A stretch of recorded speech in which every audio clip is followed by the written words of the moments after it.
Hi everyone, it's Katya with Calanine Designs. I'm back, and for those of you who are new, welcome to my channel. I have been missing for a while because January was nuts, but thanks for sticking with me. I wanted to share this card that I made with you using the Make-A-Wish stamp set from My Favorite Things. And here's a closer look at the stamps that I'll be using. I love those little candles and the little heart details along with the flames. And I'm going to be using that Make-A-Wish sentiment on the front of the card. Basically what I did was used this Stamp Perfect stamp positioner that I just picked up, and I just recently saw them at Michael's. So if any of you guys who do not have one, you can certainly go to your local Michael's craft store and pick one up there.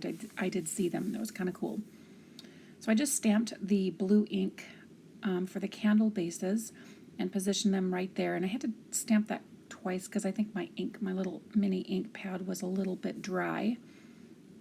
And I love that ink color there, so I waited for that to dry a little bit. And then I used my slightly damp chamois to wipe off the candle bases, and then I positioned the flame pieces just above the candles and used 2 or 3 different types of inks here. I think I used the distress inks, as well as some other larger ink pads that I had to create the flames, different portions of the flames. So I stamped it once, it turned out a little splotchy, and I stamped it again using a different colored ink. And I am so sorry about the wobbly camera. It is attached to the base of my desk, so anytime I push down, you're going to see the camera wobble, and I will be fixing this. I'm going to revamp my craft room and have a different setup where the camera is attached to the wall, so it'll be better. So then I went and I used festive berries to stamp the little hearts in the middle of the flames, and I just love that little touch. And I did that as well, and they didn't turn out as dark as I wanted, so I have a fix for that using some Nuvo crystal drops. Okay.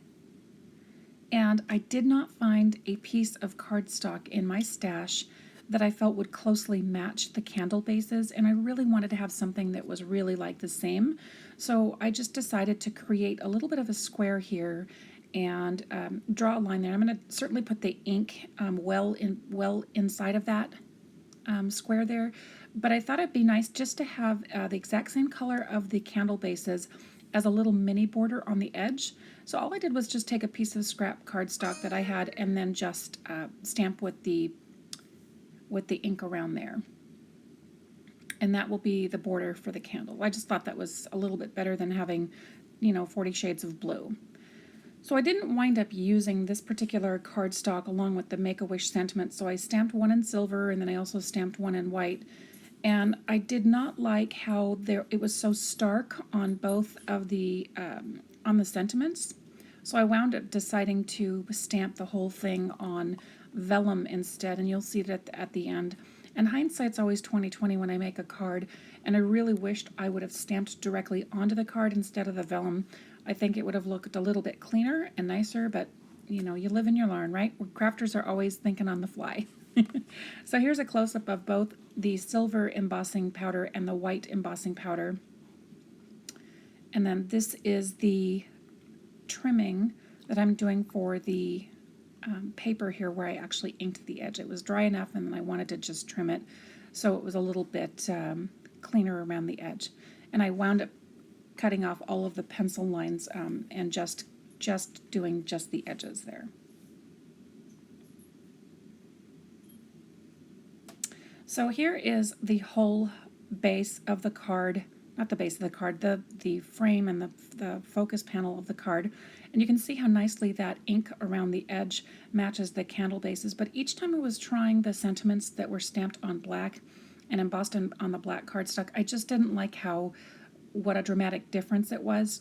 So I also stamped that silver on to vellum that you see up there in the right-hand corner, and I just applied that to the top of the card as well, right up above the candles, because I didn't want the candles to get lost in the abyss of the sentiment.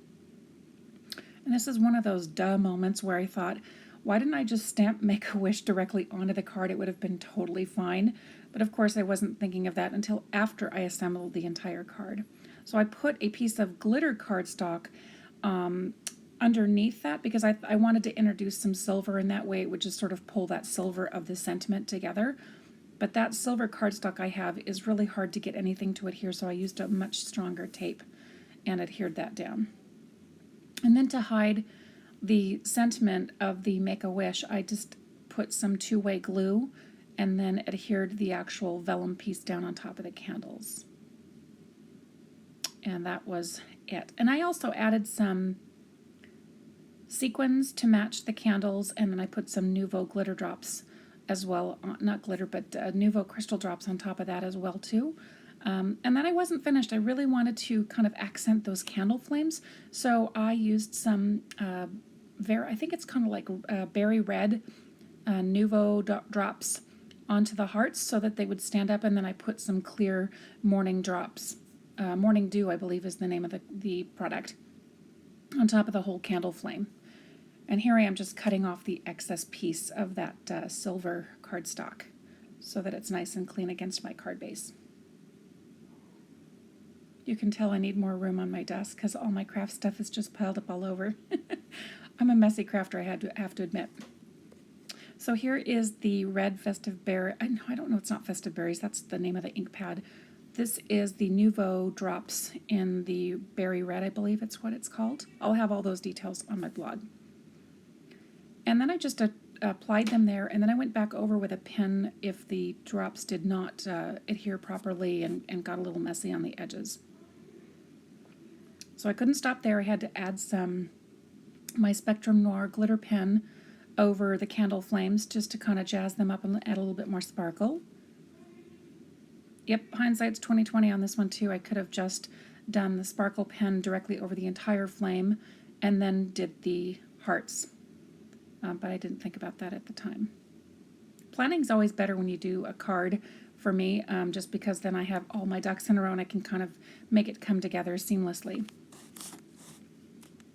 So here I am going over with the Morning, gosh, what is it called? Morning Dew, I can't remember. That's also on my blog. And I think this one's really pretty. It goes on kind of cloudy, and then once it dries, it just turns crystal clear, kind of like glossy accents. And I suppose you could use glossy accents as well, too, if you want that. And then I went through my stash of sequins and put those on as well, and then I put some corresponding dew drops on top of those sequins. I thought that sort of finished off the card. And then there's my finished card. I hope you enjoyed this card as well as this tutorial. Don't forget to like, subscribe, and comment on this video if you enjoyed it, and I will see you in the next video. Ciao for now.